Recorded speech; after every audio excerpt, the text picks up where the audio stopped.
Oh my life. The whole boat, it's like this bang. And I thought, do you know what? I don't know what I'm going. I don't know what to do. So I sat down, held on to the mast for dear life, and I just sat there, and it was so fun. I did it on dear life. You're in the middle of the boat like that. That was a story from a great friend of mine. Sue is one of the funniest, loveliest people I have ever met. She's great. Not only does Sue have a passion for sailing, she also has a passion for food, which is today's topic. It is! It is today's topic. But I think we should get off this boat first. I think so. It's been long enough. Oh my god.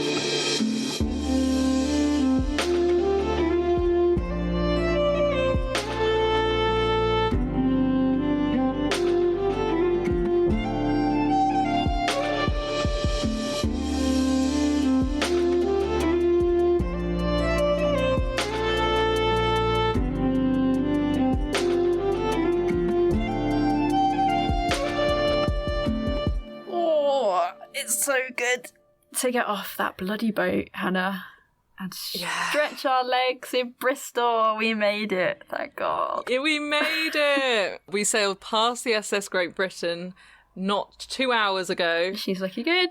She looks so good, and we've moored right next to a huge plastic yacht with a helicopter. With a helicopter on the back. Yeah. Talk about overcompensating for something. You know when your boat just isn't enough and you needed like another form of transport, like a helicopter. Yeah. And what about those mirrorballed mannequins in the window as well? So... Yeah. Party boat. I mean, I'm into it. Yeah, should we just hang around there for a bit? I don't think it's very convincing that we came off that boat, given the state of my mate not mates jumper. Yeah, yeah. And my smelly salopette. Yeah, that's true. Yeah, very oily, like just loads of rust everywhere. Covered in tar. Rot. Yeah, tar. Although, varnish. If they made Stockholm tar as a fragrance for a car air freshener, I would buy that. Yeah, I would too. I bet it's quite easy to make your own, actually. Should we try it? That could be another project. You know, they're usually like in the shape of like a fir tree. Yeah. We could do that, but like cut it out so it's just like bare branches to make it look like the smell of deforestation. The smell of deforestation. That's the tagline. Welcome to this week's episode. The smell of deforestation. Anyway, Bristol, here we are, and this is the last episode in this season. Yes. We are going to leave you here. It's been fantastic. Should we introduce ourselves, just in case people have come in on episode 6 and should really go back to the beginning? Where have you been? On episode 1. Yeah, where have you been? Who are you? I am first mate, Jess Clay. And I am bosun Hannah Herford.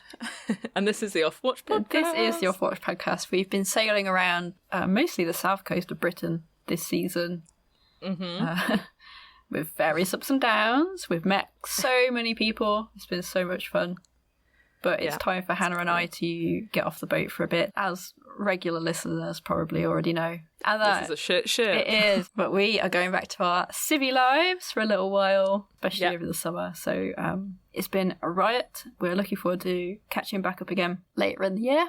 We'll be doing all sorts, actually. Hannah and I are still hanging out, even though we're not on the boat. So we're going to be going to a couple of festivals, getting a load of content together for season 2, which you'll find out all about. And that will be later in the year.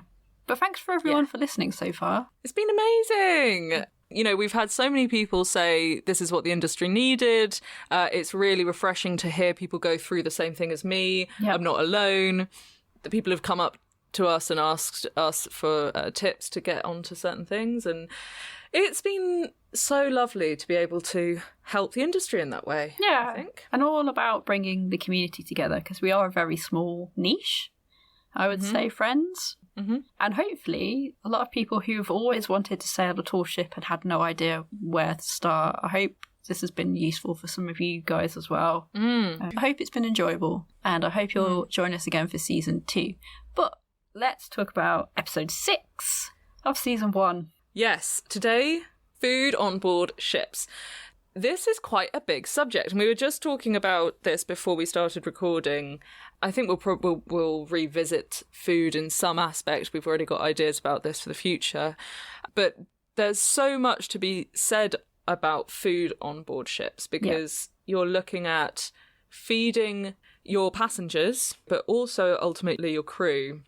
And it's all about health. Especially if you spend a lot of money going on a charter holiday. If the sailing's amazing but the food is shocking, all you're going to remember is how bad the food was and not any of the nice things. It all goes hand in hand. And actually, we're going to speak to a good friend of ours, Sue, a little bit later, as she makes a really good point about how food and sailing work together to be a really holistic experience. Absolutely. Since we're in Bristol, we're going to talk also to Natalie from the SS Great Britain interpretation team about food on board the SS Great Britain. We've talked before about the SS Great Britain. It's a Victorian passenger ship. She went through various different kind of makeups in her life, but ultimately they do have quite interesting documents and records about the food that was on board. So it gives us a real insight into what people were eating at that time as passengers, and also from what class you are, and also crew. It's very telling that there is a lot more information about the food that was being eaten than there is information about the people who were cooking it.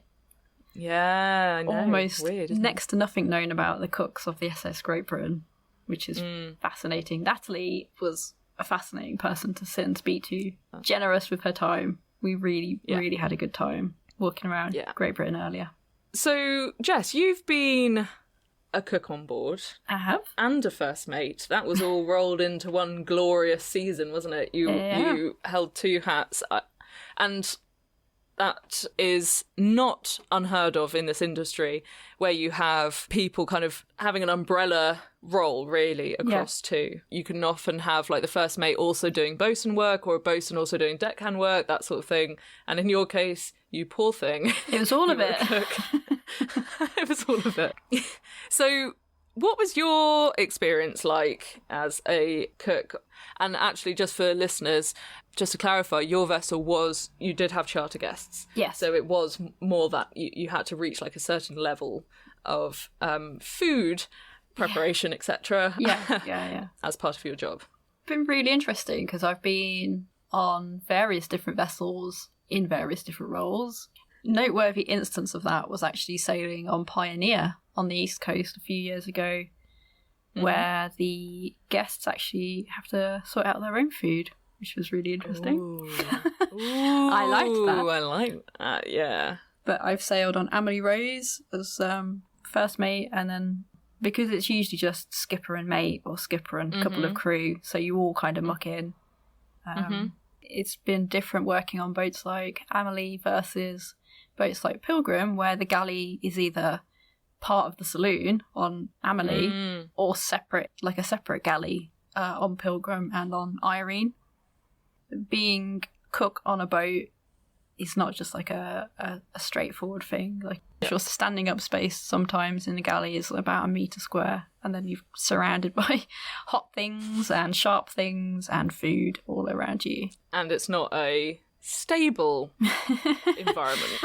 No, I have a scar on my arm actually from burning myself on Irene's cooker, trying to pull something out of the oven in a storm on the way to the Scillies, and the boat lifted up, and my arms lifted up with it straight into the underside of the grill above, so that was painful.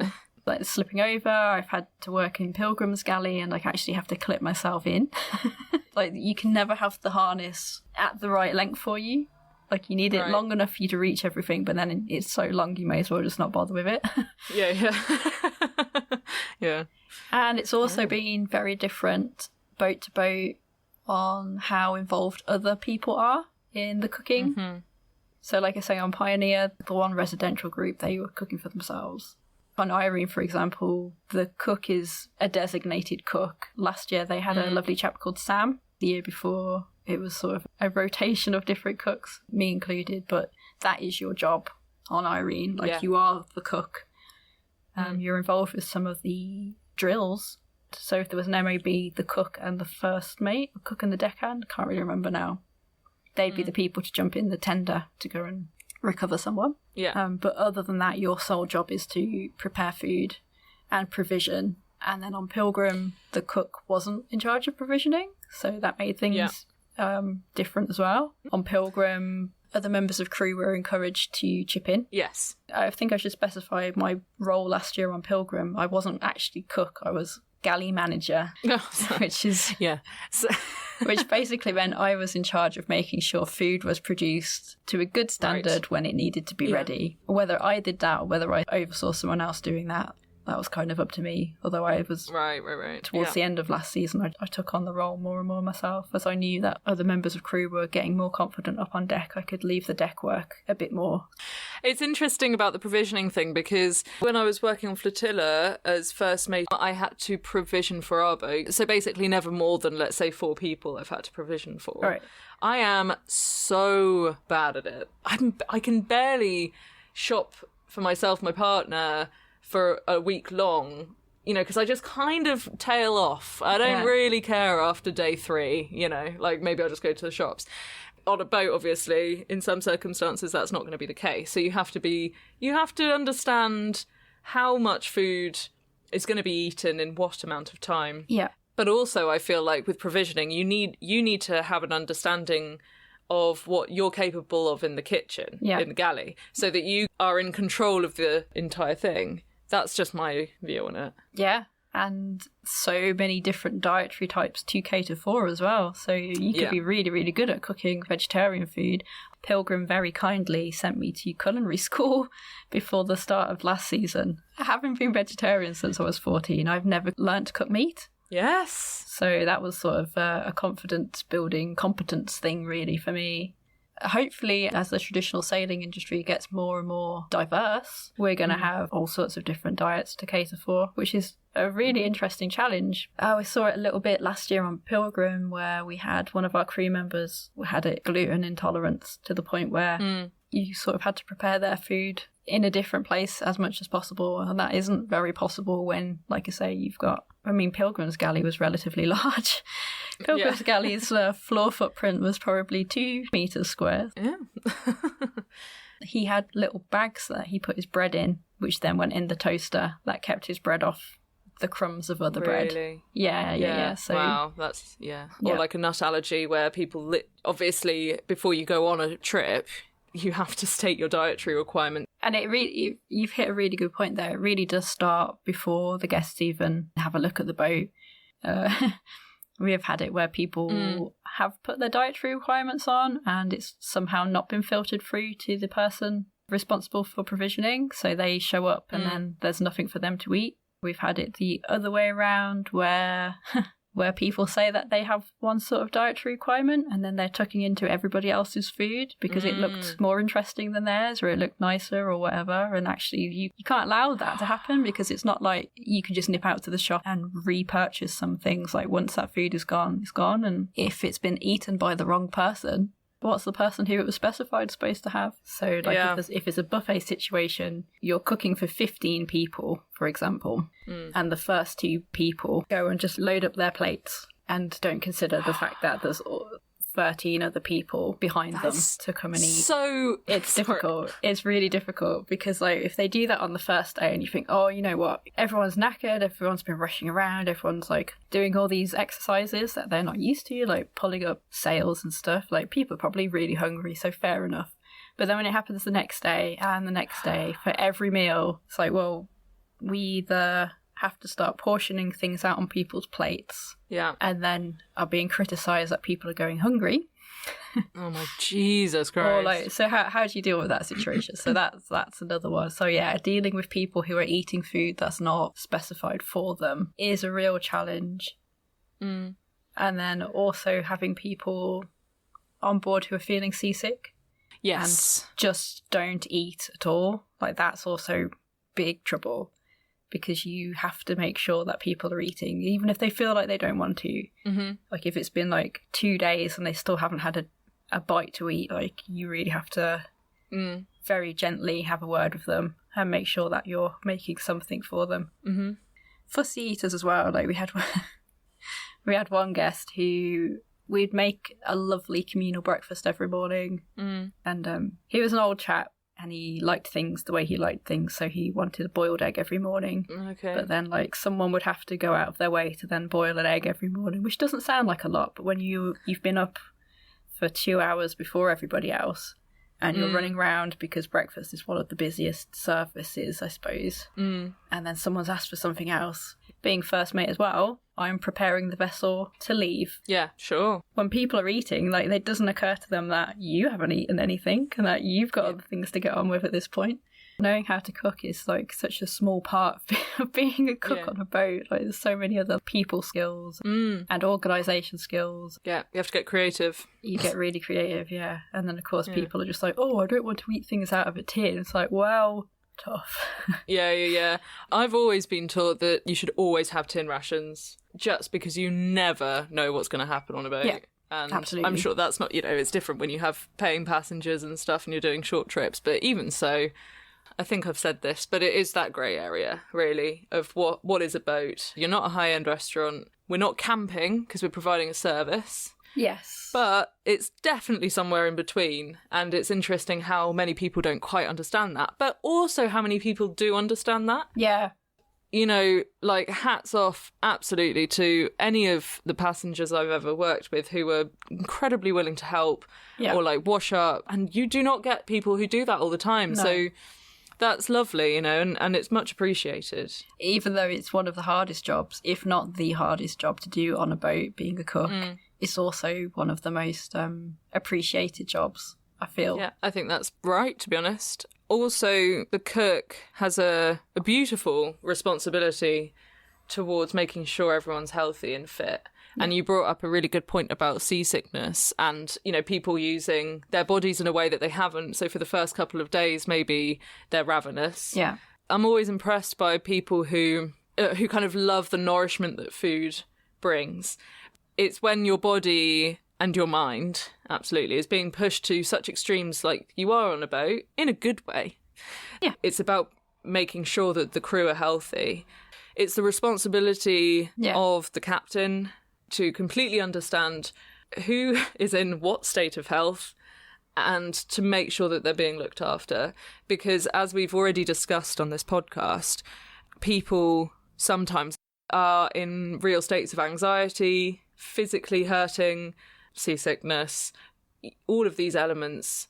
And food is completely the way that you make sure that that person's going to be okay until something else can happen for them. Yeah. Is about people skills and understanding your crew and just being a good manager. Yeah. Looking out for your community, looking out for the people around you. And so food is absolutely essential on board. And it is, like, food is a love language. And I find, like, especially on the longer trips when you really start to get to know people, the galley is sometimes, like, the place where you come to have a chat when you need a chat.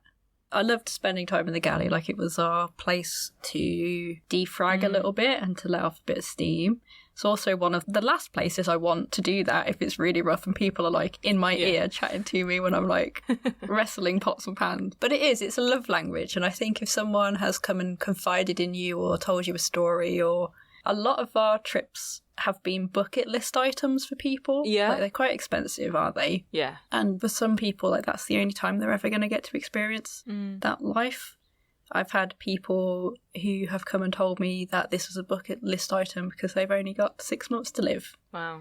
And so I think being cook on board, because you're not necessarily an authoritative figure telling you to pull this or to move that, you're the calm person that's just sort of there caring for people. And I think you do become a bit of a mother figure. Sam, bless him, and Irene found out that I am a bit of a weirdo and really enjoy poached egg on top of mac and cheese. Oh, so my gosh. when he was making... But I'd had a really bad trip, like, not feeling great. Yeah. This was one of our mental health trips on Irene. Right. And something had happened, it had affected me. And so he was making mac and cheese anyway, and he poached an egg just for me. Yeah. No words, just knowing that he had done something that caring. Yeah. And I think that is the superpower of the cook. Yeah. So I've done similar things for guests on board as well. where they've said, oh, they really enjoy this or they really enjoy that. And you can just, like, with no words said, just do something a little bit extra. And you just get that knowing look and a little glance back, and it makes such a big difference. Yeah, 100%. Oh, it's lovely. Love it. Love cooking on boats. Yeah. I like helping people on boats. I'm not going to say I like cooking on boats, but I love the chat. I completely agree. I think it's that hub, isn't it? It's the chat you get. It's washing up afterwards and everyone's kind of, you just chat about stuff. Like, I remember learning the word hygge. I was sailing with some Danish guys and we were doing the washing up, and one guy was like, oh, this is really hygge. And we had like nice fairy lights on, and it's all wood. It's in the Either Wind galley. It's a really cozy galley, that one. And I was like, what the hell do you mean by hygge? And hygge is a word that kind of The Guardian started to use a lot, for example, like 10 years ago, maybe 5 years ago. Hygge is just an atmosphere, basically. There's not really a translation for it. It's just where there are good people enjoying good vibes. It's cozy, it's soft lighting. You've done something together, and it's that moment after you do something where everyone's quite relaxed. I said, how do you spell it? And the guy wrote it on the whiteboard, and I was like, that's Hege, though. That's Hege. That's Hygge. That's Hege. So then every time we hauled a sail, we'd go 1, 2, 3, Hege. And we had that for the rest of the trip. I wonder if that's where we get our word for hug from then. Because hug is like a nice, encompassing atmosphere, isn't it? So, and it's a couple of letters different, I guess. Maybe that is actually. It's that same thing. It's like a hygge. Yeah. Anyway, sorry. My nicest memories are just like washing up or chopping potatoes or something. And, you know. Even the people who nip down because they just fancy a cup of tea. Yeah. You're in the galley setting up something for the next meal, and someone pops in. Well, the worst people, someone who can see you fully engrossed in a task and up to your eyeballs and steaming pots, and they're like, could you make me a cup of tea? It's like, no. But there's the kettle. But no, the nice guests who, and again, like, they're on holiday, I just think there's a bit of expectation management needed there, maybe. Yeah, sure. But no, the nice people who pop down and say, could I put the kettle on and make everyone a cup of tea? It's like, yeah, of course you can. Yeah. Wait for the kettle to boil and have a little chat with you, or like, oh, can I wash up these bits for you? Or can I just... And some galleys, it's not possible. Some galleys don't allow guests in. To be honest, if someone wants to come in the galley and have a chat with me, that's fine. Yeah. As long as they have the ability to see when it's appropriate or not to ask.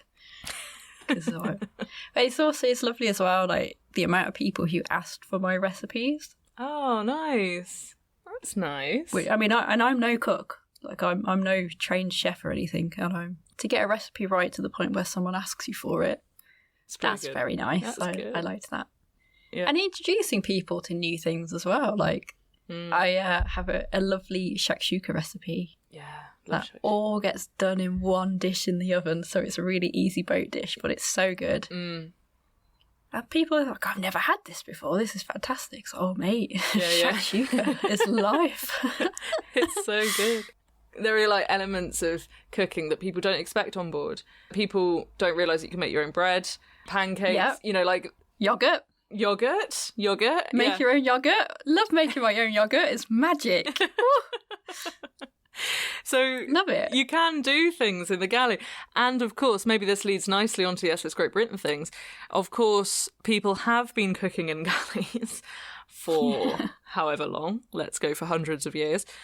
There's something kind of ancient about doing it as well. It's so basic, and that's kind of a pleasure to know that you're walking in the footsteps of thousands of other people who have also had to make sure that their crews were fed or their passengers were fed. Maybe not to the same nice level that we do now.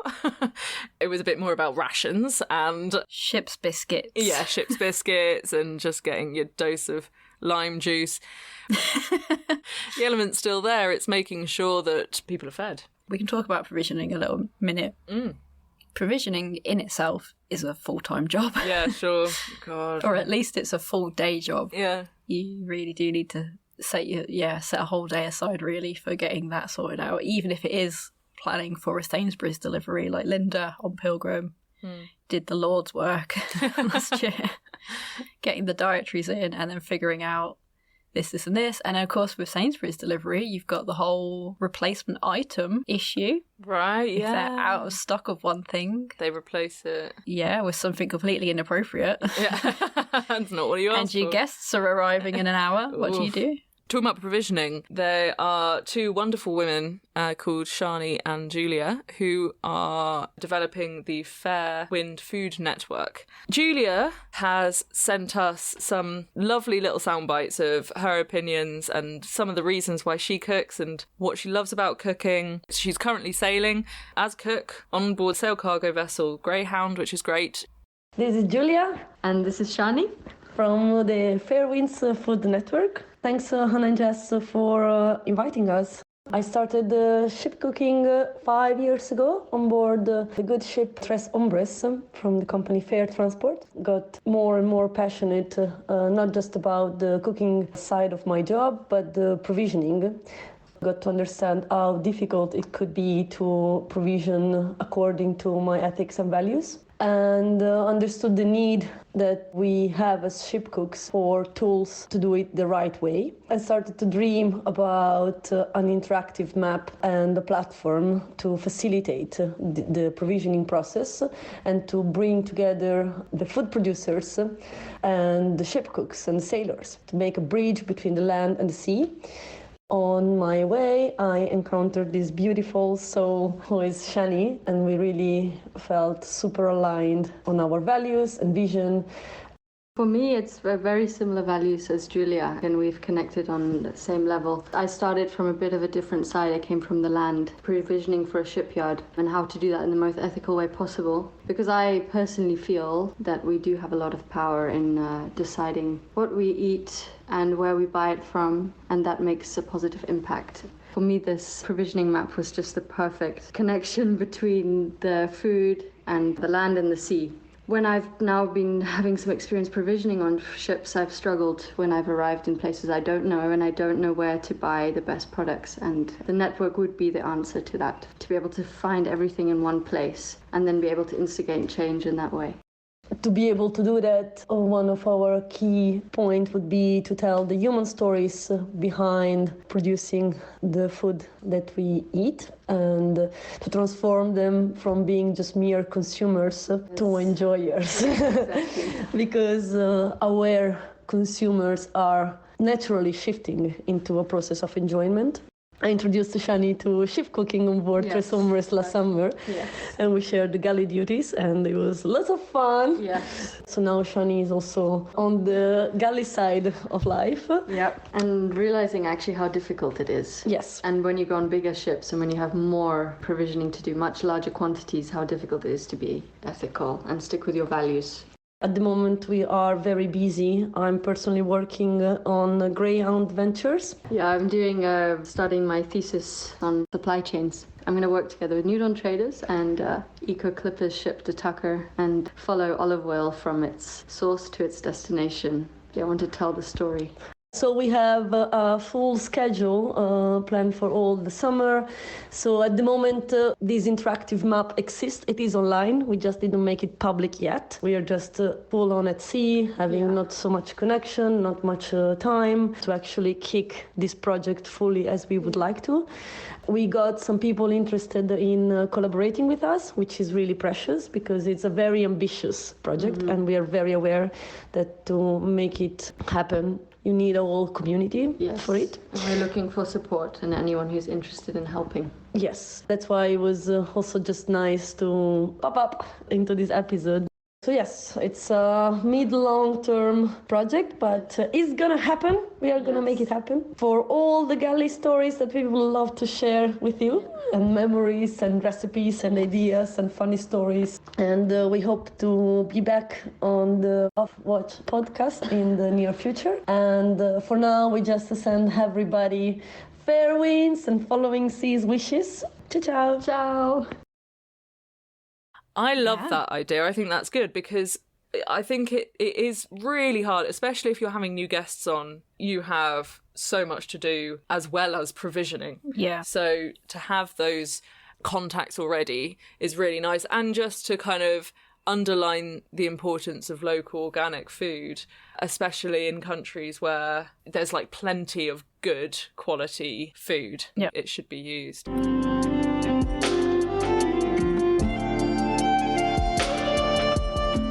Job of a cook on board, super important, and has been for hundreds of years. Yes. Really fantastic to meet a lovely lady called Natalie Fay, who's the interpretations manager on the SS Great Britain. This year, one of their focuses is on food and the types of food that would have been provided on SS Great Britain, which was fascinating to find out about, actually, wasn't it, Hannah? It was so good. I've talked about this before, but SS Great Britain is one of my favourite museums. It's the best! It's the best. Highly recommend going to it. It's in Bristol if you haven't picked that up already. They're doing a bunch of food-based activities this year. Yes. So head along to SS Great Britain if you've not been. If you've been 1,000 times like Hannah has, like, still go back. Yeah. It was great. We fangirled hard. That comes across in the interview, I think, where we just ask more and more questions. Yeah. And we also do something really fun, which we then went around the ship together with Natalie and we were asking her questions. So do bear with the sound as we did that, but it was great fun and you can join us on a food On trip. the boat! On the boat! My name's Natalie. I am the interpretation manager here at the SS Great Britain Trust. And basically my job is to take all of the wonderful archival information we have on the history of the ship, on the history of the passengers, crew, Brunel even, and represent that in some shape, way or form for visitors on site using a variety of mediums. So that could be object labels and displays, but we also use really clever multi-sensory mediums such as sounds, smells, and digital interactives as well to kind of really give people a feel of what life was like on board. Why don't you just give us like a picture of what the SS Great Britain was doing? So she was a passenger ship. Where was she kind of sailing most of all?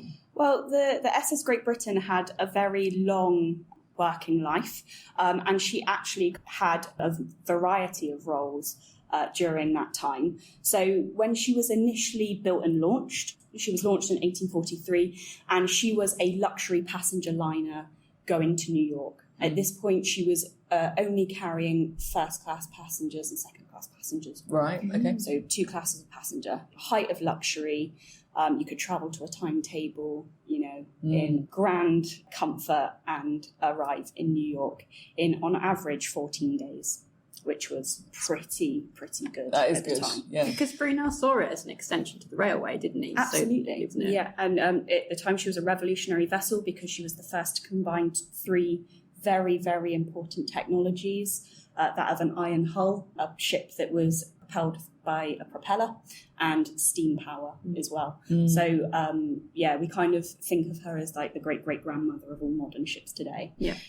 So she is very special indeed. Unfortunately, the SS Great Britain did run aground in 1846, which completely bankrupted the Great Western Steamship Company. So she had to be sold. And she was bought by Gibbs Bright & Co. They reconfigured the ship as an emigrant clipper. Right. So they built a further deck on top of the weather deck that you see today. They reconfigured her masts so that she was kind of a steam-assisted sailing ship, and she was bound for Australia. Right. And she would make this journey in about an average of 60 days. So it was pretty good going. It's amazing. Yeah. For the time. And she could then carry up to 4 classes of passenger, 1st, 2nd, 3rd, and 4th, which we commonly call steerage class. Yeah, they could carry just shy of 700 passengers at a time. Wow. So she, for a majority of her life, this was what she did. She went backwards and forwards to Australia, taking people out there. So they were migrating, hoping to find a new and better life in a new world. Wow. And with today's theme of food on boats, the cook on board at that time was cooking for 700. Yeah. So there was generally kind of a first and a second cook. So there would be 2 main cooks in the galley. It was absolute chaos, as you can well imagine. I mean, she was a state-of-the-art ship for her time. We know she had a state-of-the-art galley range because it was one of the first models of its kind. So it was highly reported in all of the news articles that were coming in, which we have in the collection, which is great. And that's what we've used to recreate the galley on board that visitors will see today. Yeah. But although we've got kind of the sounds and the smells kind of going on in there at the moment, I think it's still very shy of what it would actually have been like. I mean, you've got the ship rolling through the waves. Yeah. You're trying to cook for not only first-class passengers who would have had a variety of dishes available to them, given their status. They also had to prepare all of the food for the second, third, fourth classes, as well as the crew as well. Yeah. So, yeah, there was a lot going on. The stewards team, which would have been headed up by the purser or kind of store manager, they had their work cut out for them. And it's no wonder why a lot of the ship's logs very often report that there was some drunken behaviour being exhibited by the ship's cooks. It was really hard, hot, laborious work. Yeah. So going across from UK to New York, 14 days, first class passengers pretty much only. Yeah. So provisioning for that would have been like comparatively fairly simple. Yes. To that of a 60-day trip with 4 different classes. Yeah. So obviously they were eating different types of food. First class passengers had like special foods. Yes. Because they're special people. Yeah.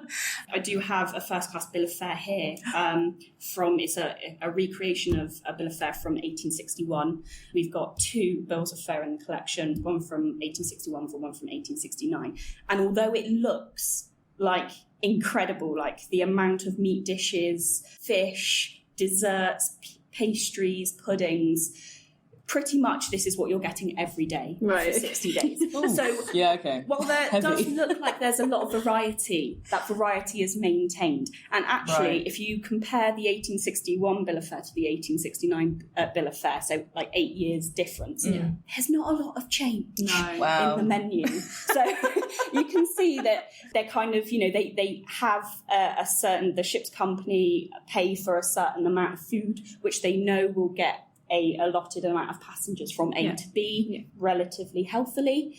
It very much, you are eating the same thing day in, day out. And you can see here the 1869 menu is a little bit worse, but if they run out of things, they'll cross it out and replace it with something else where they're starting to run out of food as the voyage goes on. But it's very much monotonous for the entire voyage. It's worse for the crew as well. And again, like having worked on ships and cooking, and you have the guests come in and they'll have like shakshuka for breakfast. Oh, it's so lovely. Yeah. But we've had shakshuka for breakfast every week for 20 weeks at that point. Yeah. Exactly the same in the 19th century. And also the lower the class you go down, the less variety of foods you had and the more kind of preserved foods that you would find, until you got right down to the poor crew who were basically, their ration was dependent on how generous the ship's company was. Right. It was very much taken from the Liverpool scale from 1867, which was kind of just a basic, generic, standard scale that a lot of ships' crews would take their crew ration from. I really, really feel so sorry for them because what they had to live on, it was literally just a sea of beige. Beige food. That is the best way to describe it. It's really sad. Some of the best foods are beige foods. Pasties, sure. But I don't know if I could consume that for 60 days straight. No, absolutely not. Why don't you read out a bit of what's on this bill of fare then? Yeah, so I've actually got 2 food lists here. We've got one from first class and then we've got the steerage ration as well. Oh no. So the steerage ration was actually kind of stipulated by the British government.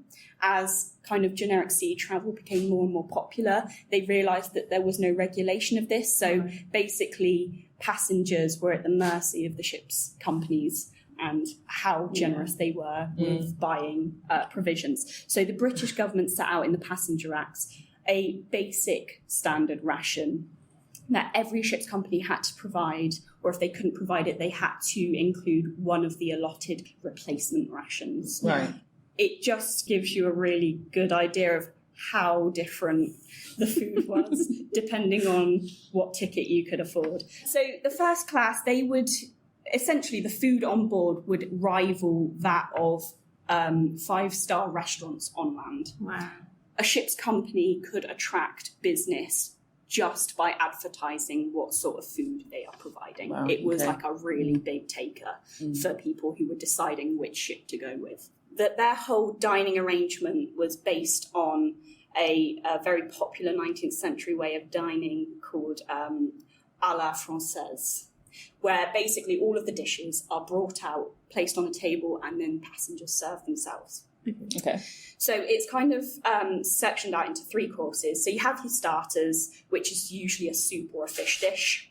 So here we've got pea soup and salmon to start. And then we get the main course, which is very meat heavy. I mean, meat heavy. Every single type of meat you could possibly even think of would appear on this table. So we have things like beef, mutton, veal, turkeys, geese, ducks, fricassee of fowl, tripe, ham, pork. Like literally, I mean, just meat.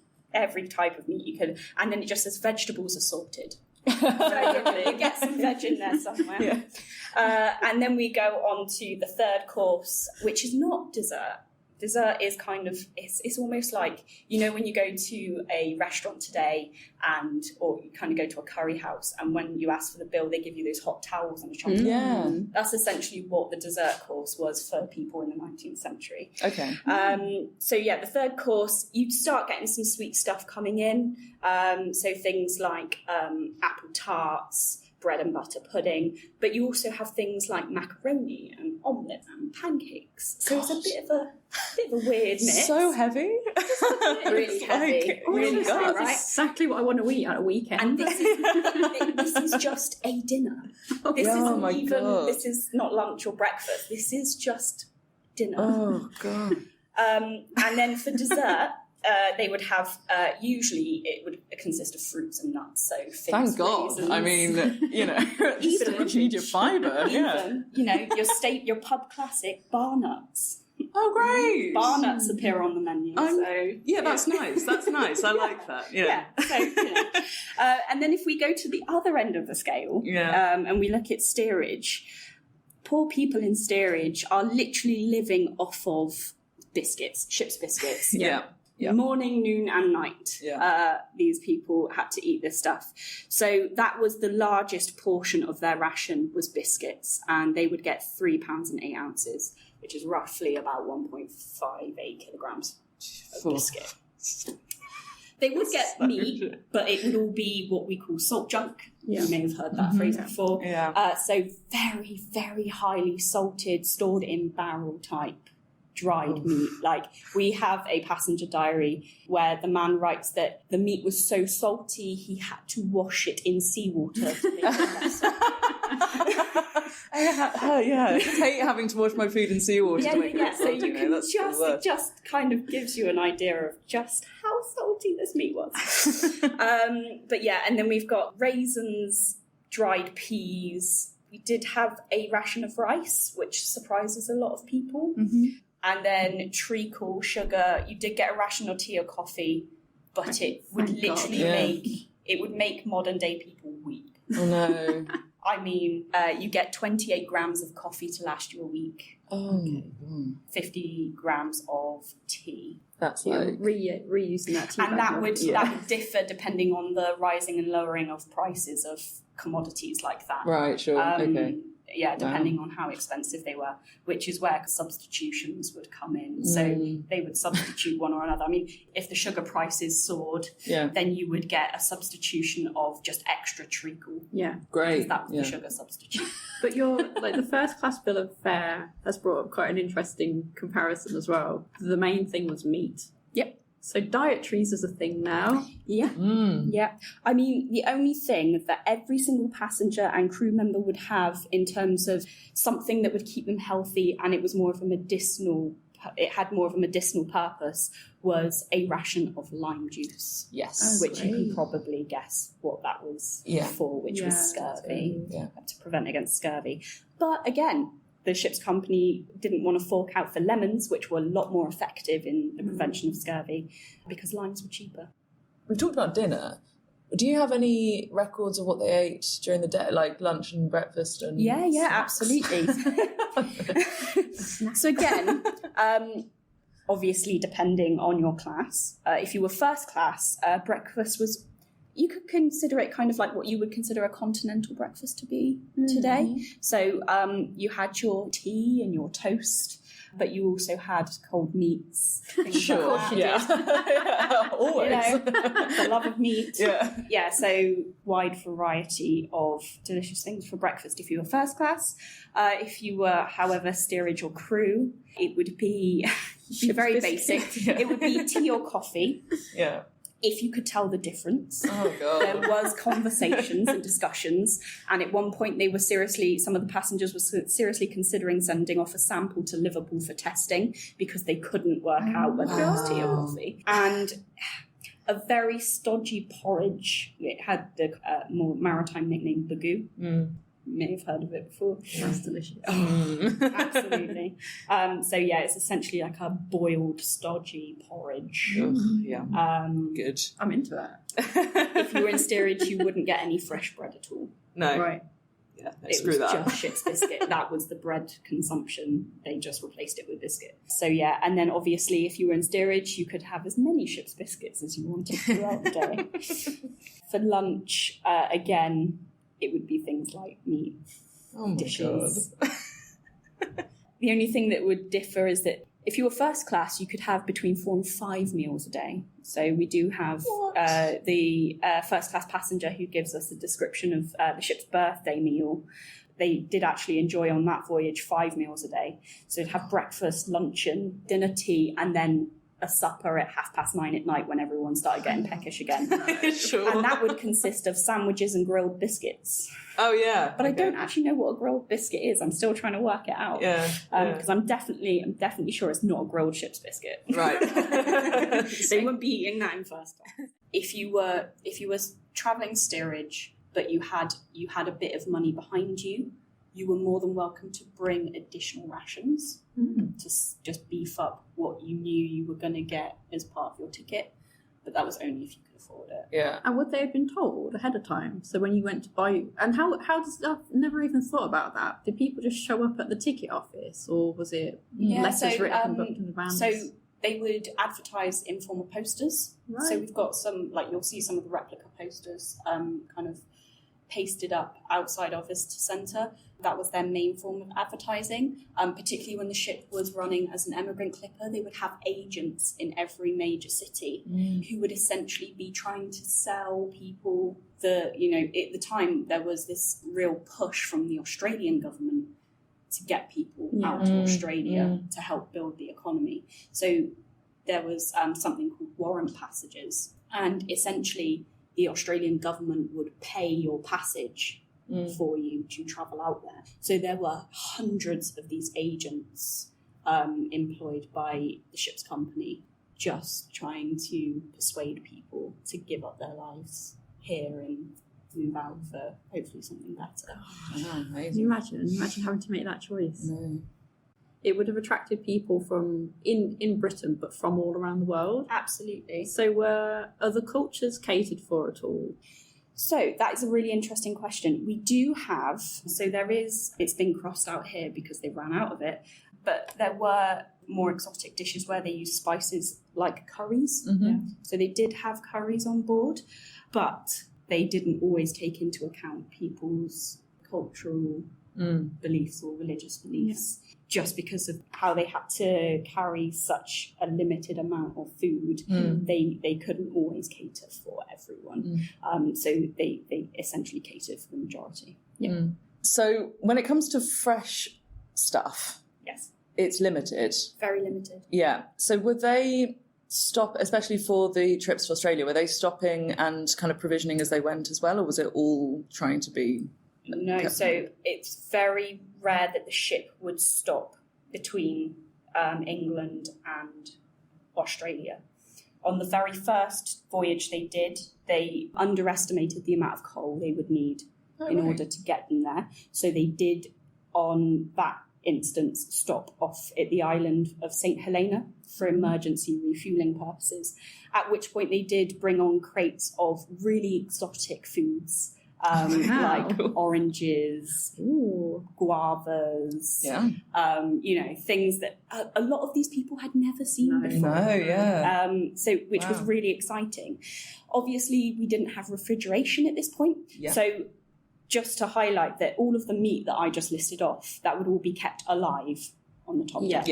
Hence why you have your cows, your pigs. You're talking masses and masses of meat and poultry.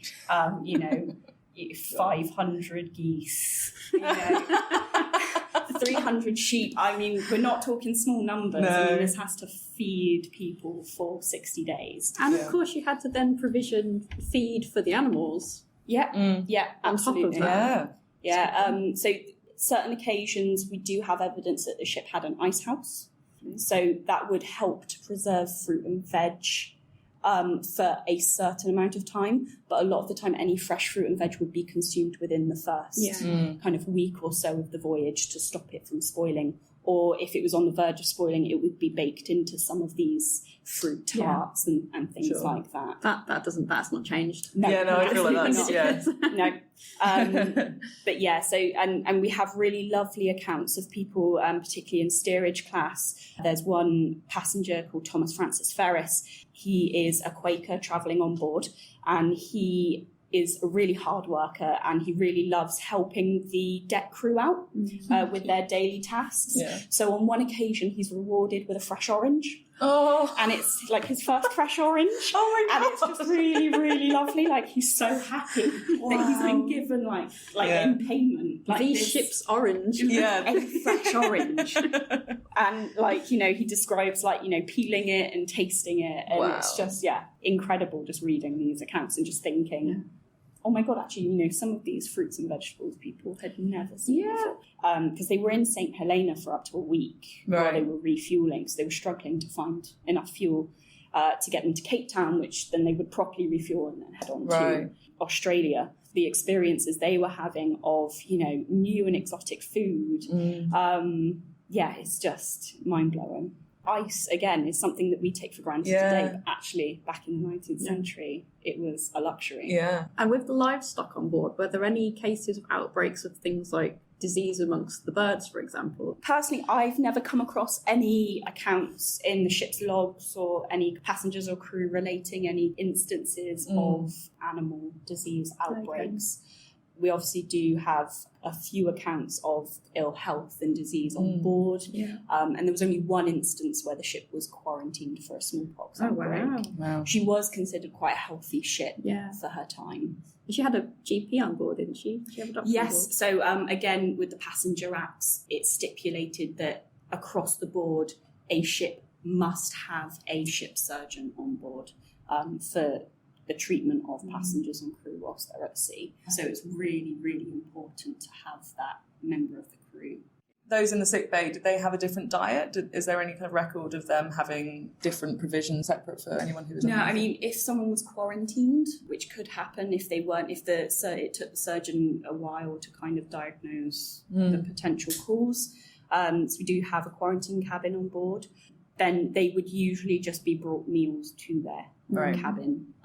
They would still get the same ration. They wouldn't differ anything. I mean, main thing is to make sure that they're eating. If they're not eating, then something's seriously wrong.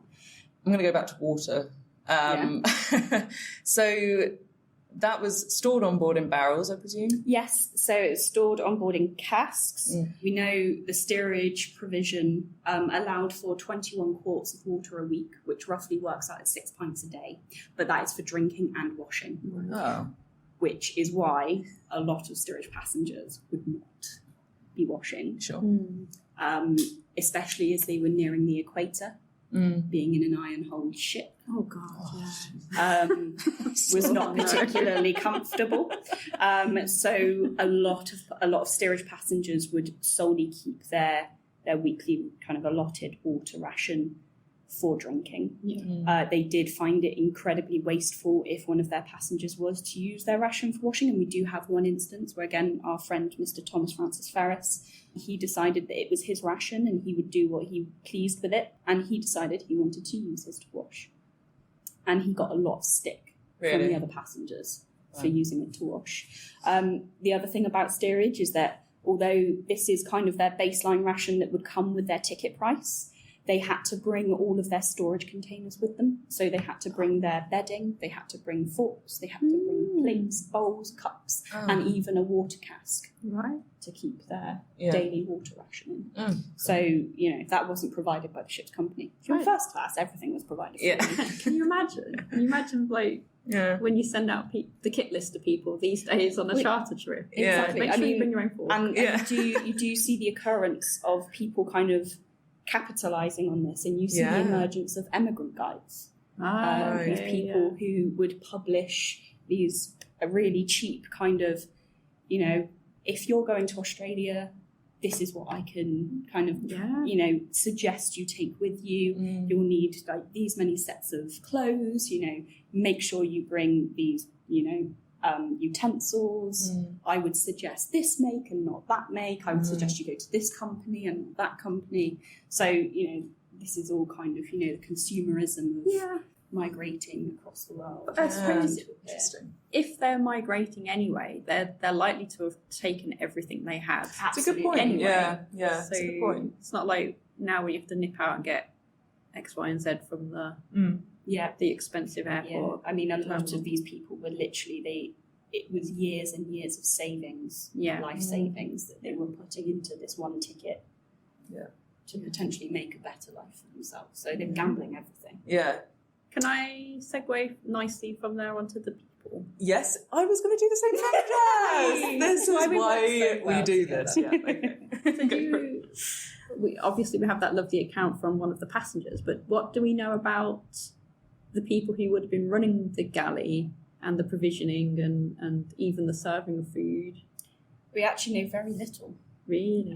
Because we don't have any records from them with how kind of free-moving crew members were. Like, they jump on one ship at one port, get off at another, and then they might sign up to another ship straight after. It's very rare that they kind of stay long-term with one company or one ship. I mean, we do have one surgeon who kind of stayed with the Great Britain for quite a few voyages.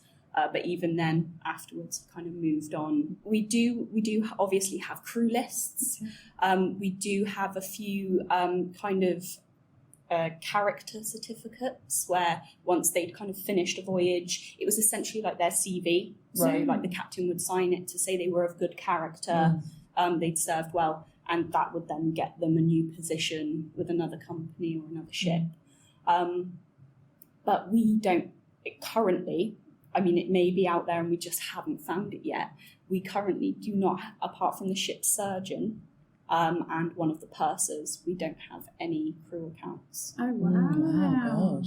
Okay. It's a really big gap in the history of the maritime world, is that apart from maybe really lovely little mentions from passengers who are having interactions with certain crew members, where we kind of get little tidbits of information.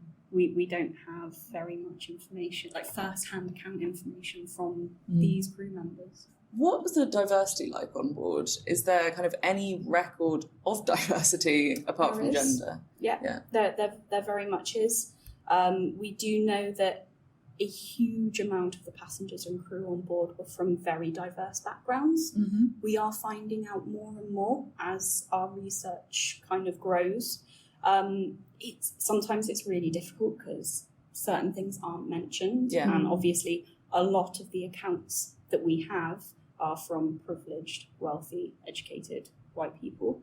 So obviously because those accounts are there, those are usually the only ones we have, but more and more are coming through where we are getting images and pictures of people who initially, just from their names on the passenger list, you might assume that they are, of white British descent, but actually they're not. They're very diverse. We've got, we know the crew particularly would have been incredibly diverse because they're getting on ships at various different ports. Yeah. A lot of the galley crew would most likely have been of a Jamaican heritage, particularly when the ship was no longer serving kind of a passenger service and she was converted into her final configuration as a windjammer, which was, she was purely a cargo ship, so they ripped out her engine, converted her solely to sail power so they could make as much room for guano and wool that they could to take to San Francisco. We do know that a large portion of the crew, and we've got an amazing image, I'll show you in the Dockyard Museum, of an incredibly diverse crew working on board. So yeah, we do know that the lives that kind of interacted with the Great Britain were incredibly diverse. And we are working really, really hard to get those histories out there, to get those people out there, and to allow access for all. I mean, this is everyone's history. She is a huge beacon of migration in the 19th century, and everyone deserves to come and experience her and learn from her. Yeah. Couldn't agree more. Yeah, absolutely. Right, listeners, that's your challenge. If you've ever heard Grandpa, get in touch. Please get in touch. It would be amazing. If you've heard Grandpa talking about his grandpa's time working on the SS Great Britain, how can we get in touch, actually? May as well plug that right now. I mean, you can get in touch with us by submitting inquiries through our website, through our contact us page. So it's just ssgreatbritain.org. You can kind of contact us and send us any queries, any questions, any information you might have as well through there. That would be great. I mean, we are kind of, this year we're doing a real pull in terms of the Brunel Institute, which is kind of our research centre, to try and find out as much information we can about these amazing individuals who, you know, made sure that the passengers had a safe and healthy and, you know, food-filled passage when they travelled on the SS Great Britain. But yeah, our information on those people is thin at the moment. And we were talking earlier about your project for this year coming up, so you're very much focused on food, so it was really good timing. Do you want to tell us all about that? So here at the SS Great Britain for 2023, our main theme is food. So any programming we're doing, any school holiday activities, it is all centred around food on the Great Britain and how food was consumed at sea in the 19th century. Are we able at all to pop on board and have a look at the galley? Of course you can, so they have 2 cooks, they'd have a baker and a butcher. So yeah, maybe 2 butchers depending, but it varied from voyage to voyage. So it was never kind of like a universal amount of crew. It just depended on what the ship's company could afford to employ and what availability there were of those kind of specific crew members with those specific skills. So this is the recreated ship's galley. This is, so it's quite, it feels quite big. It feels quite big. 700 people. 5 meals a day if you're first class, 3 meals a day if you're any lower class. So this is the state-of-the-art galley range that was installed. Okay, looks like an Arga. Yeah, you can like basically boil pots. You can run water from the engine. That's where they would get any additional water from. Amazing. All of our fake food that is produced in-house by our incredible art department. So they do all of the fake food that you see. And would this have been based on actual paintings or drawings of what would have been around? Or? So yeah, this kind of what you see here is all based on written descriptions of what the galley area would have looked like in the Australia run voyage. So something that's really important to note about how the ship is interpreted is because she performed so many different uses and had such a long life, the ship is essentially interpreted as a multi-period ship. Okay. So this area is taken from the best evidence we have, which is for the Australia run, whereas the first class dining saloon is taken from the New York run, so the early 1840s. So kind of we've used what the best evidence we have to kind of recreate these spaces, so they're not all from the same time period. They kind of reflect the different periods that the ship was working. Also, so we've got some raspberry jam. That's nice. So tinning technology, like tin cans, were around, and obviously tinning technology was invented in the early 1800s. Interestingly enough, the tin opener was not invented for another 50 years. That's a bit silly, isn't it? Yeah, cause a problem, find a solution later. Yeah, so for 50 years they were opening tins with hammers and chisels. No way! Yeah, that's how they opened tins. That's so good. Classic. Until someone went, oh, we should probably invent something to open them. I'm done with this. Yeah. This is stupid. We go to steerage. During the Australia run, basically up to 300 to 400 people would have been steerage passengers. Wow. So it would have been a very, very small amount of first-class passengers during the Australia run. Right. Yeah, so this just gives you an idea of what steerage was like to live in. And then these benches here would have been where you would eat your meals. Yeah. In steerage, because there were so many of them, they couldn't all eat at the same time. Okay. So they were basically organised into mess groups, which would usually form between 12 and 14 people. And you can see there's like mess 1, mess 2, mess 3, mess 4. Yeah. And each mess group would have a messman appointed weekly. So this would change to keep things fair, because the messman was in charge of picking up joints of meat or, salted meat from the pantry, from the purser, taking it to the galley to give to the cook to be cooked, and then picking it up at their allotted meal times to make sure they got the food.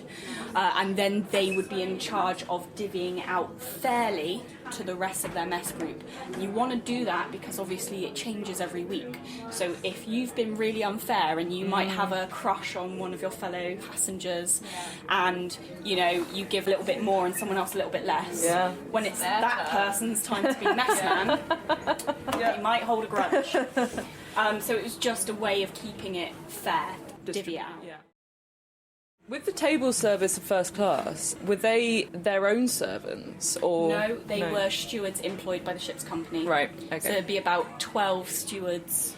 We've got one description from a first class lady where she notes how funny it was watching the 12 stewards pass down dishes like firemen passing a fire bucket. It was primarily for dining and entertaining, and it looked like this. So, emulating the 5-star, hotels on land, dining in opulence, gold leaf decorated columns, tables upon tables, each one laden with meat dishes, desserts, pastries, port, claret, wine. There was a variety of alcoholic beverages available. However, you were not permitted to bring your own alcohol on board. You had to buy it from the ship's company at moderate prices. Okay. They were not moderate by any standards. Even the first-class passengers wrote a complaint to the captain about the extortionate prices of alcohol on board. Wow. So you had to purchase every bottle of alcohol that you were consuming per meal.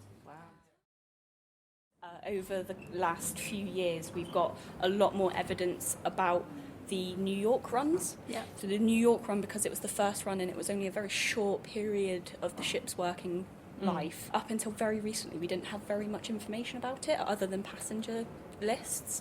But over the last couple of years, the research team in the BI have worked really hard and found loads more amazing historical information about the type of people who were travelling on board, conversations and, big historic moments in the social context of the 19th century at the time.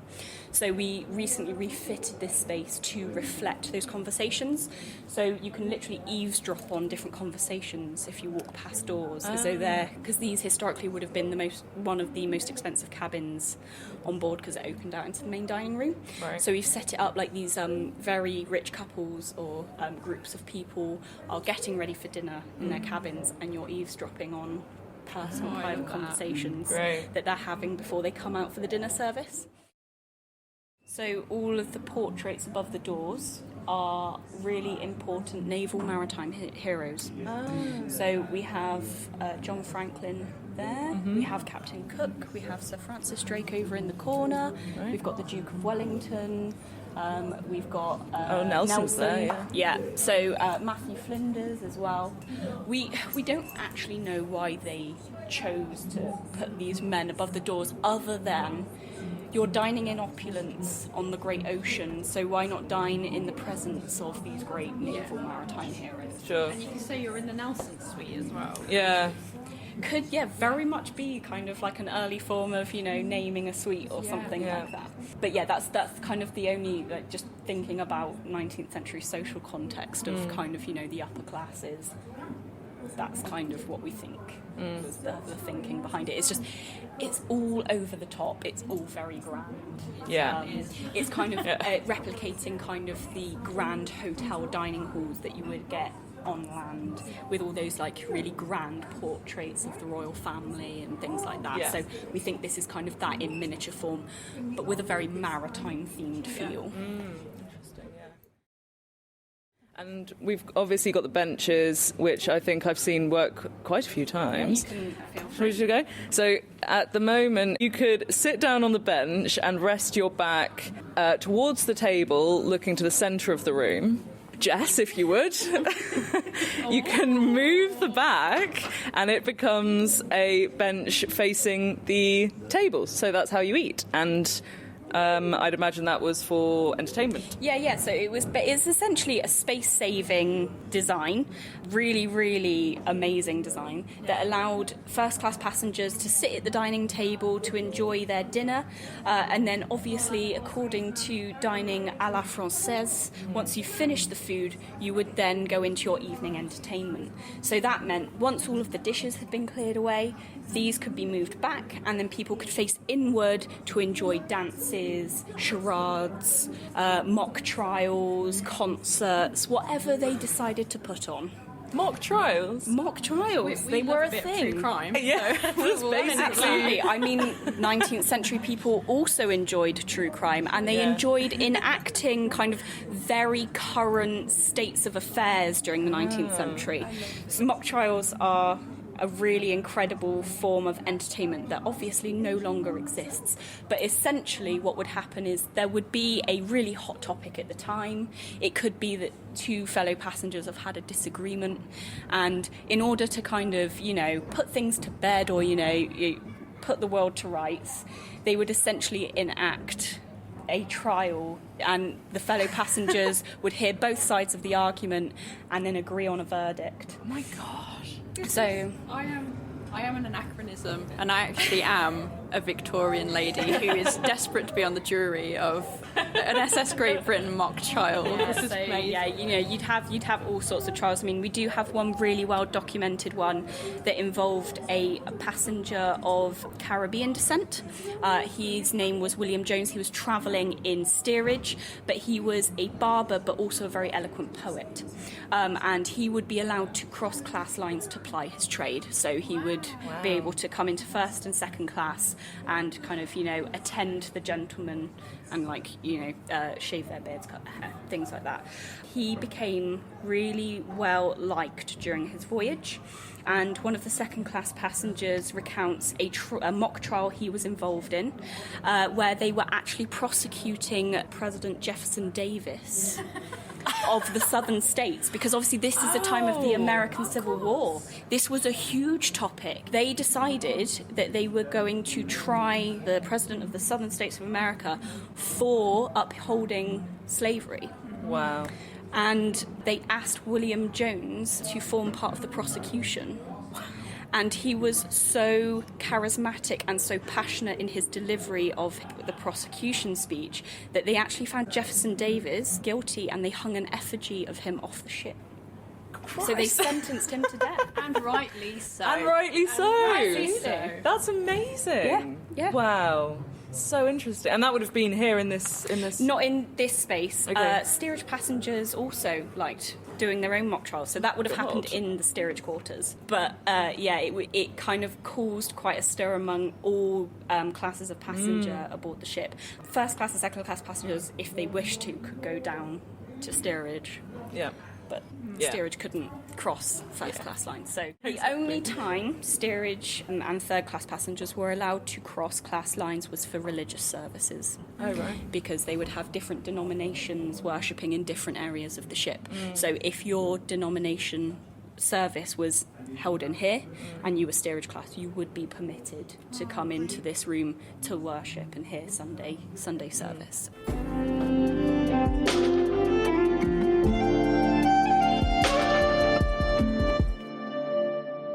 Great fun. Love that museum. Love the ship. And it was just so interesting, my God. Yeah. So much meat. So much meat. I just don't understand, Jess, their diet, like, how their intestines, how it all works. Handled it. Yeah. No, and you know what? Walking around, I didn't notice toilets. Interesting. So what even was the situation? Getting rid of all of that meat, heavy diet afterwards. That's an interesting... Oh, we're just going to have to go back again, We might have Hannah. to go back again and do a whole thing on plumbing. Maybe we can stage one of their mock trials and find out that way. Yeah. Oh my God, I love the mock trial thing. I think that was so interesting. I'm bringing it back on boats. Mock trials. My love of true crime. Yeah. Bring and it to sailing. life. Yeah. And I think in our minds, we all just think everyone maybe was reading if they could read. If they weren't reading, maybe playing cards, maybe playing games, board games and stuff. Yep. But mock trials is just one thing I did not expect to hear from Natalie. So No. And it makes so much sense. Like, of course. It's literally like someone weighing in on social media about something. You know, it's like, it's providing opinions, isn't it? It's Victorian Twitter. Yeah, it was Victorian Twitter, god damn it.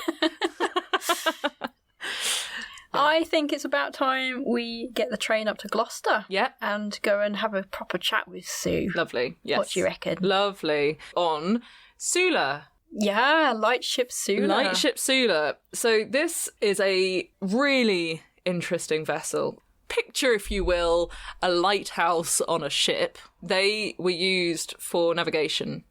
Sula was used way up into the 80s or something, wasn't it? It was quite later into the 20th century. But don't give too much away, Hannah. No. Because Sula will be making quite the appearance in a future episode. Yeah. But Sue also does a lot of work with Sula Lightship. That's why we're heading up to Gloucester. Yeah. Did you see that some people have left some messages on social media, Jess? Well, I haven't had much time to check them recently, but why? What's going on? Yeah, so the Leatherwoods craftsman got in contact saying, loved it, ladies, keep up the good work. By any chance, have you heard on the grapevine about anyone looking into sail cargo in Australia? You've motivated me to get involved. I swear there was something. I've got to keep looking on that one. Okay. I wonder if any of our listeners know about any sail cargo vessels down under. I've got some more here as well. Loving the pod down in Australia. Keep up the good work. And I'm eager for the next episode. That was lovely. That's cool. Thanks and looking forward to the next pod from Leo. Did you see on Facebook, Britannia's birthday bash went really well? Oh, did it? Great! They had the actual real-life Britannia show up. Fantastic. I don't know who she is, but she looks fantastic. Great. Such nice people there. I'm so glad. How many years was that? 100 and... Britannia's 108th birthday. 108th birthday. Have you got anything else to share? Had an email from Classic Sailing. If anyone is interested in sail cargo, we spoke to Yorna last week, who runs EcoClipper. Yeah. They've got a sail cargo vessel called Tukker. There's a bunch of discounts at the moment on their trips. If anyone's interested, have a look at the Classic Sailing website. Lovely. classic-sailing.com. And if you want to learn more about Tukker in general, that's ecoclipper.org. Yeah. Nice. Oh, look, there's Gloucester. Hey! Out the window. Right, let me get my bags together then. Cool. My name's Susan Hepburn. I run two businesses, Naked Tartufi Events Kitchen, which we've been talking about on board Sula. I do a lot of their event catering, and I run a cookery and language school teaching English through food and cookery to people that don't have English as a first language. So a lot of people on the migrant journey, not exclusively. So I've learnt a lot about different cultures' food and how it's used, and that is super interesting to me. And I feel like cooking on a boat, you can bring those two things together. Those two worlds is the perfect marriage, I think. Yeah. So that's really one of the things that we're desperately trying to encourage in the traditional sailing industry is diversity. Yeah. And one of the ways I feel we can do that is through the food that we serve on board to appeal to different cultures.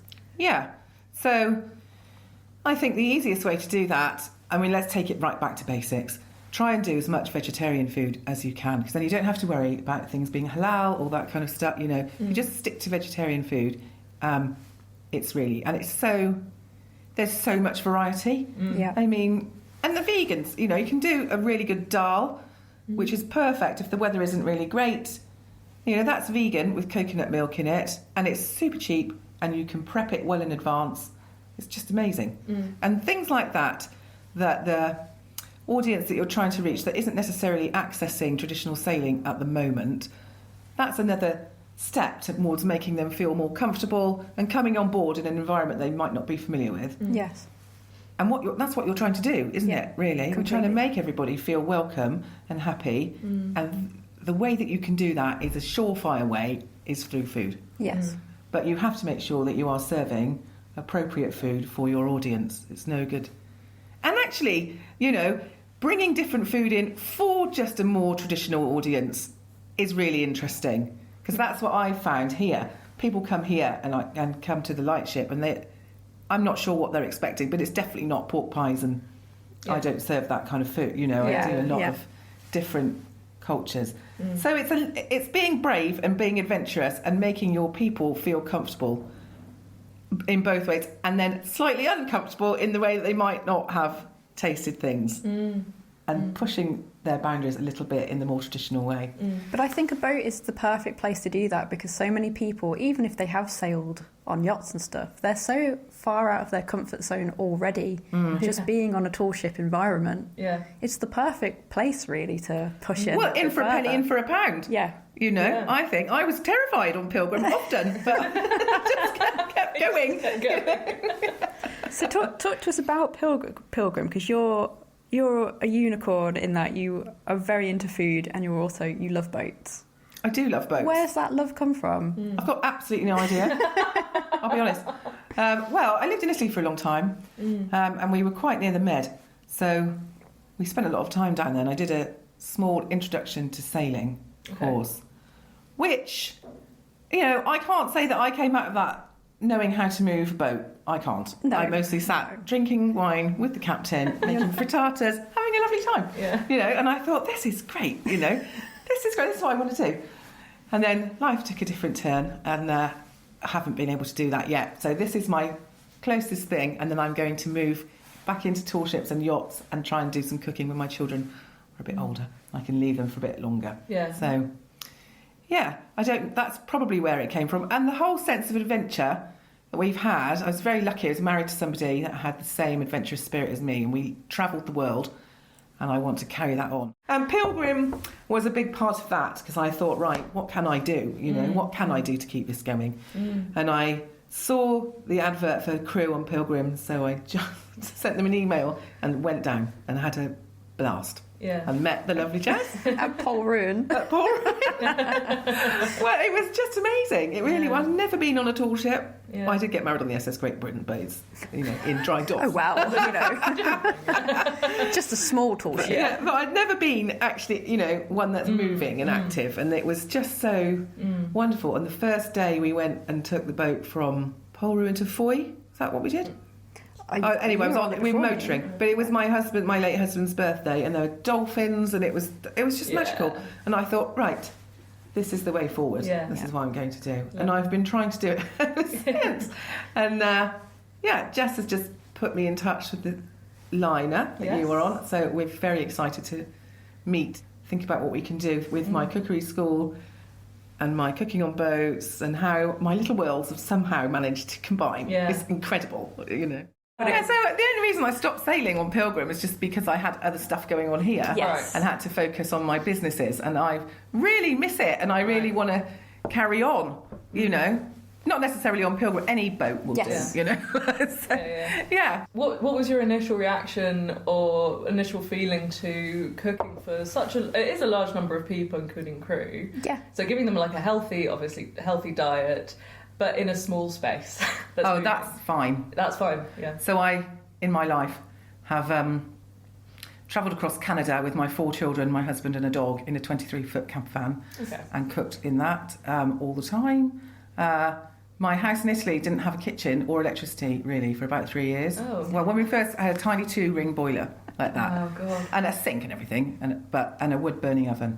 Okay. So, cooking in adverse circumstances is not a strange thing for me. Okay. I feel actually quite comfortable. Yeah. I'm never intimidated by a small space. Yeah. I mean, you've seen the galley here, and we've cooked for 75. Yeah. So, but the most important thing, I think, and the most challenging thing is trying to make sure that you're providing a healthy, balanced, nutritious thing whilst trying to push people's boundaries or make them feel comfortable, and thinking about gluten-free, vegan, dairy-free, all the things that are happening now. That is pretty tricky. And that does take quite a lot of thought and menu planning. And that is where diverse cuisines come in, because you can mix and match things.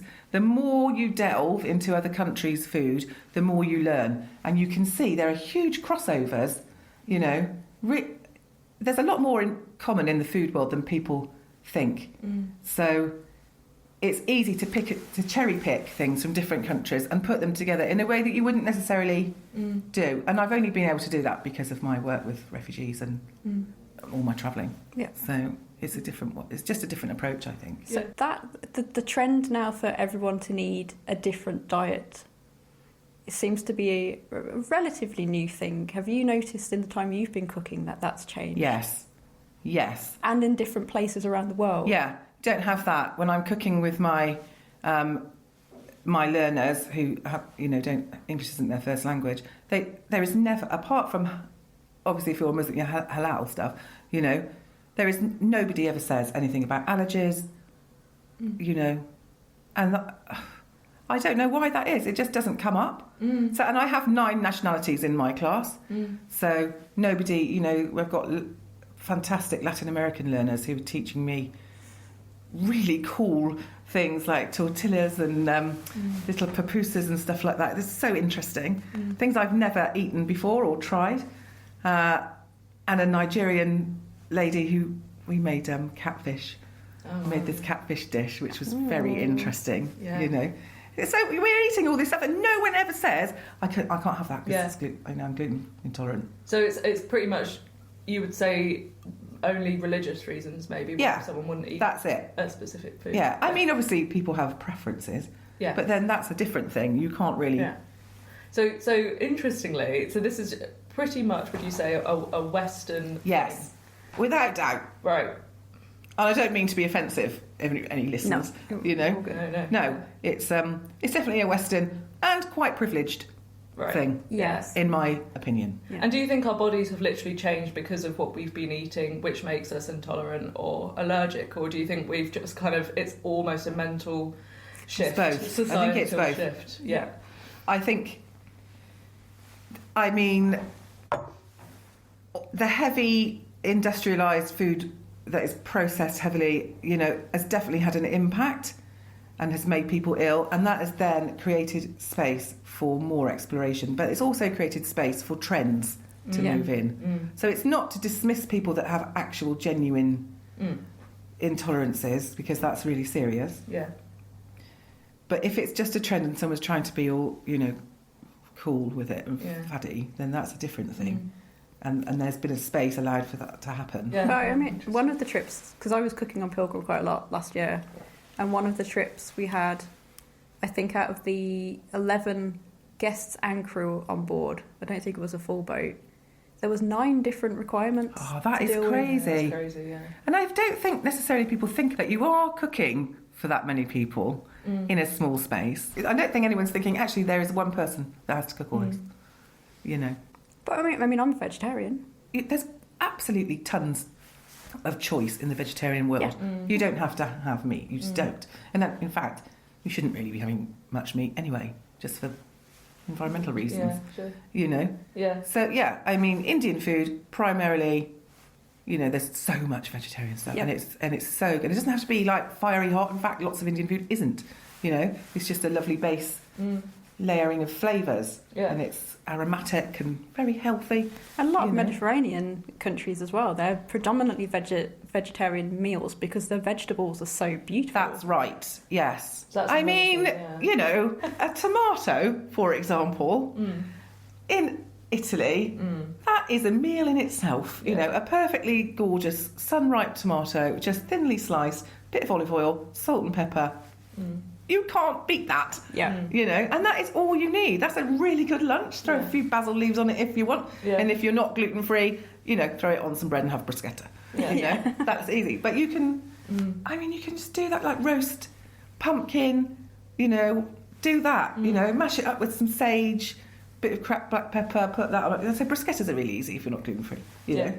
So, yeah, it's trying to think of things like bulgur wheat that is gluten-free and all that kind of stuff that you can make something amazing from. So you could do a big bulgur wheat salad, or you can equally make little kibbeh, which is stuffed, you know, so you roast vegetables, puree them down with a blender, and then stuff your bulgur wheat into a little patty and then deep fry it. So that you can do that, and you could do that when the weather is calm, and then reheat them after. Yeah. So there's a lot of forward thinking.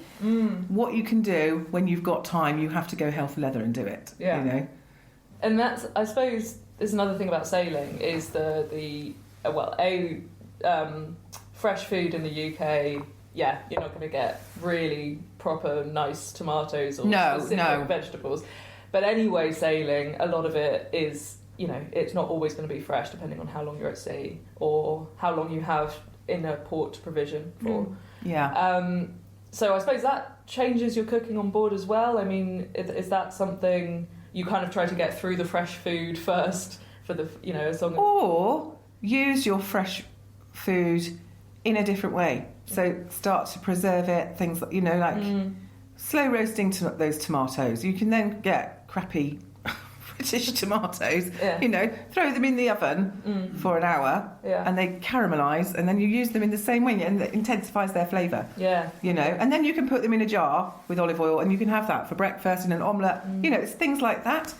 And then using what is around you when you get into port. You know, Brixham, fantastic fish market. I know you're vegetarian, but, you know, it's a fantastic fish market, mussels and things like that you can just get from the boats. It's just incredible. Use frozen things too. So there's big bags of frozen fruit, which are very cost effective and easy to store. And then you just, you know, defrost it, reduce it down a little bit. I put some mixed spice in it, and it was a topping for rice pudding. It was lovely. Yeah, I mean, and vegetables, you know, you can roast them.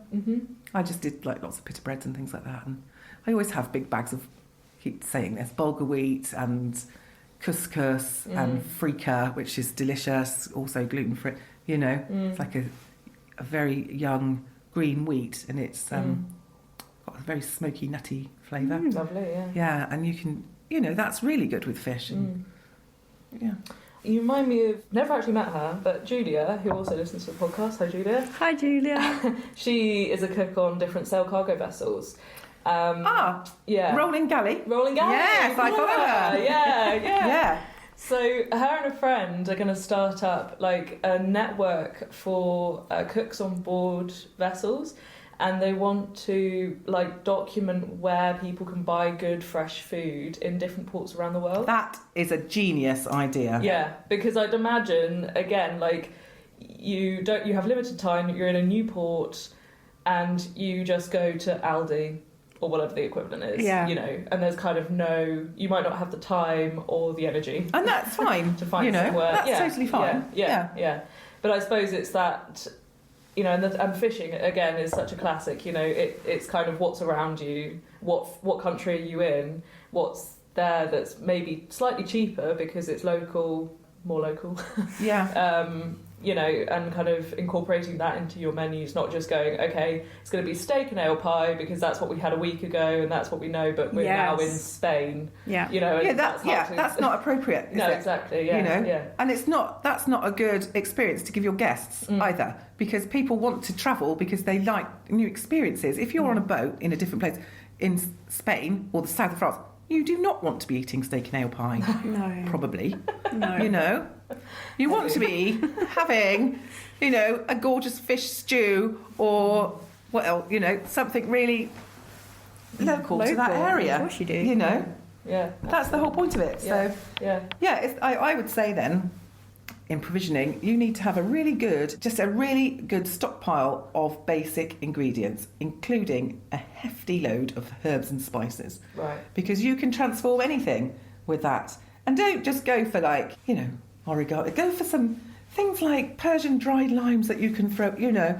It's really be adventurous and really think about how to translate your culinary experience into the sailing experience and vice versa. You know, so they become one thing. And in your head, as a guest, you've left having a complete, holistic, organic experience. Yes. Where everything is together. Love that. Beautiful. Yeah. Beautifully Oh my put. God. I can't believe I just said that. Beautifully put. Yes. And I know it's early days, but you've been talking to Barbara on Lynher Barge. I have. Tell us. Well, again, early days, but let us know Yeah, what you're so thinking. that was amazing. I followed, she just popped up on my Instagram feed and I was like, wow, sail cargo, because this is something I'm really interested in. Yeah. I'd love to bring it to Gloucester. I'd like to get my own little boat and like come up the, you know, and do an event, you know, on this boat or, you know, one of the lovely warehouses, and, you know, start to have that connection and use a lot of it in my own cooking and really promote it. So anyway, she popped up on my feed and I just sent her one line saying I'd love to be involved in this, like off the cuff thing. Then weirdly, I got a message back saying, "Hi, it's Jess." I was like, "This is insane! Like, how? You know?" She said, she said, I want to connect you anyway." She said, "Because Barbara's doing all this amazing stuff and wants to get involved with refugees." And I was like, "What are the chances of this happening?" And then Barbara had seen my one-line comment. And hopped on my blog, read it, and sent me an email saying, "Let's have a chat." And so we did. I hope I'm not speaking out of turn, Barbara, but I felt it was very emotional and we were very excited to connect with each other. Great. Yeah, so she would like to have refugees and asylum seekers on her boat, teaching English through food with the sail cargo. I mean, you couldn't make this coincidence up. Yeah. So, yeah. How did you get involved with Sula? So after I lost my husband and I came back to Gloucester, I thought, well, what am I going to do? And I thought, well, I can cook and I can chat. So maybe I'll do something like that. And I thought, right, I'm going to go and look at all the best buildings in Gloucester because it's got amazing architecture. Yes. And see what I can do and bring in my approach to food to these iconic buildings. So I've seen the Lightship and I thought, I'm just going to have a walk down. So I was walking along and Colin was out on the deck and I went, "Hello." And he was like, "Hello." We never met. You know. I said, "Do you fancy doing a supper club?" And he went, "All right, go on up." That was it. Great. Here we are, like 18 months later. Yeah. You know. Great. Yeah. Oh, amazing. I love that. And you do all sorts of events. And Yeah. So what is the food like? And how different is it catering on a boat? I know you're not rolling around. We're not at rolling sea back. here, I'm but not being sick. It's Yeah, a very no. small space to cook in. It and is. serving. Well, it is. It is. It's not difficult, but it's slightly challenging. You know, like we've got to watch out for the dogs and everything as well. So, yeah, I mean, 75 lunches was quite a lot. You just have to be methodical and tidy, which sadly I am not. Oh, so right. I am methodical, but Viv will tell you I don't let them in the kitchen when I'm cooking. Yeah. It's their own kitchen, and I'm Yeah. like, "No, be gone." Yeah. So, there's bits of herb everywhere and bits of, you know. Yeah. I had to bring my son with me, and he's my KP. Yeah. So, Yeah. you know, do as much prep in advance as you can. So I arrive with all my veg already chopped, and you know, if I'm doing pavlov or making all that, you know, the night before, and That's key as well, I think, with any kind of sailing, any kind of cooking on boats. you need to make use of your time ashore as well, don't you? So if you're going to be doing complicated things when you're at sea, not knowing what the sea state might be, cook so much of it in advance as you can. Yeah, and freeze it. You know, soups, super easy, you know. And you can do quite light soups. So if you are like, say, in the south of France, you probably wouldn't do it. But you could do a gazpacho, you know, you can do all sorts of different things, you know, like a lovely celery and almond soup is lovely, you know, with bits of smoked trout. That's really good, you know, easy, you know, really easy. Some of these things are so easy, honestly. It sounds like you've travelled all around. Yeah. You're working with like migrants and asylum seekers now, so you're constantly learning. Yes. And you are teaching as well. Yeah. When you're doing a menu, do you try to incorporate some of the new things that you've learned, or do you go back to basics, or do you like to experiment there and then? I love a bit of experimenting there and then. Just there and then. Yeah. I'll just give it a go, because it never tastes horrible, so, you know. Well, that's really good, because when I experiment... It's always fine. Well, my children would tell you I rarely follow a recipe.